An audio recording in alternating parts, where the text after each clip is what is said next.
Since January, nearly 600 cases of Ebola have been confirmed in Guinea, Sierra Leone and Liberia. The meeting held in Ghana shows that the region's health ministries recognise the scale of the outbreak.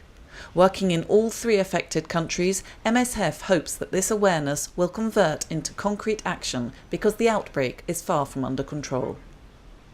The teams in Kivu in Guinea have treated 130 patients and 31 have recovered, like this young boy. He's better now. We've just told him that the test results are confirmed. He's negative. So now he'll go for his last disinfection shower and then we'll take him back to his village. Communication is key to combating Ebola, as fear and stigmatisation must not prevent the sick from going to health centres. Each time a recovered patient returns home is an opportunity to raise awareness among the community. The sooner a patient receives treatment, the greater the chances of survival.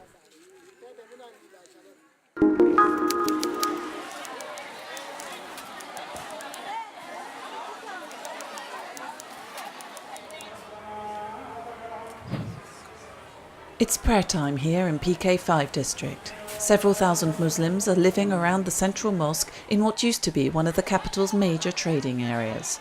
The other Muslims have already left Bangui for the east of the Central African Republic or a neighbouring country. Mpoko camp at Bangui airport is just a few kilometres away. It has transformed into a vast slum and is home to 30,000 Christians. Those still in the camp are the most vulnerable. They can't go back home because it's not safe or because they've lost everything. They've got no home to return to. They're the poorest people and the camp is becoming a slum. 90% of Muslims in the west of the country have fled abroad. Those still in the Central African Republic are trapped in enclaves like this church compound in Kano, where close to 1,000 people have taken refuge. Protected by African Union soldiers, they are right in the middle of the town, which is held by the mainly Christian self-defense militia Anti-Balaka. Anyone leaving the church risks being attacked. If peace returns, we can go home, but there's nothing left. Our homes are destroyed. Everything's been smashed or stolen. MSF is running health clinics in places like Kano, PK5 and Mpoko to assist the thousands of displaced who find themselves even more vulnerable to malaria, diarrhea and respiratory infections now that it's the rainy season.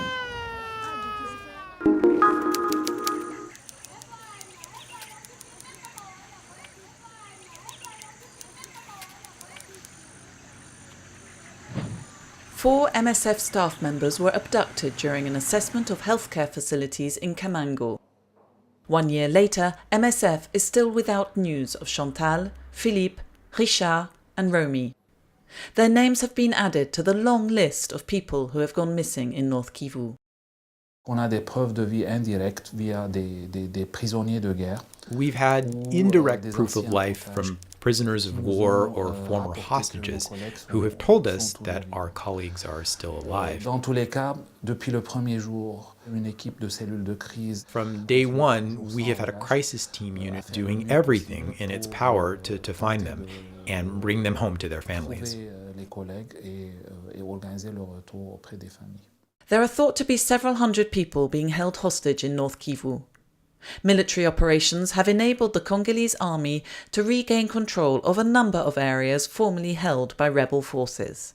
MSF is calling for all care to be taken to safeguard the lives of the hostages.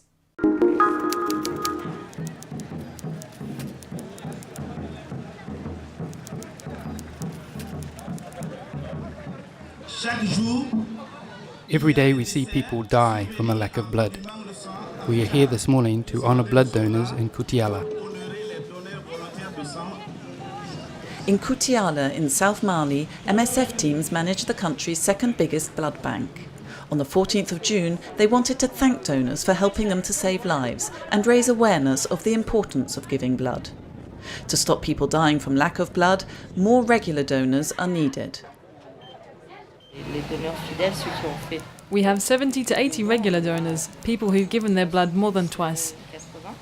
We want to triple that. Paediatric staff in Kutiala perform around 6,000 blood transfusions annually, mainly between July and December during the malaria peak. Children with malaria often suffer from severe anemia and require an emergency life-saving blood transfusion, as do women who lose a lot of blood during childbirth and road casualties.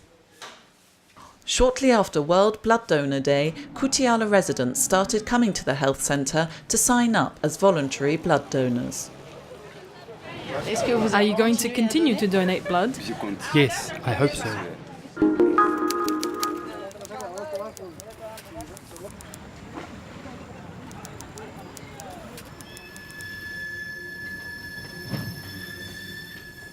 MSF runs clinics in South and Central Mexico to provide primary and mental health care to migrants en route from Honduras, Guatemala and Salvador.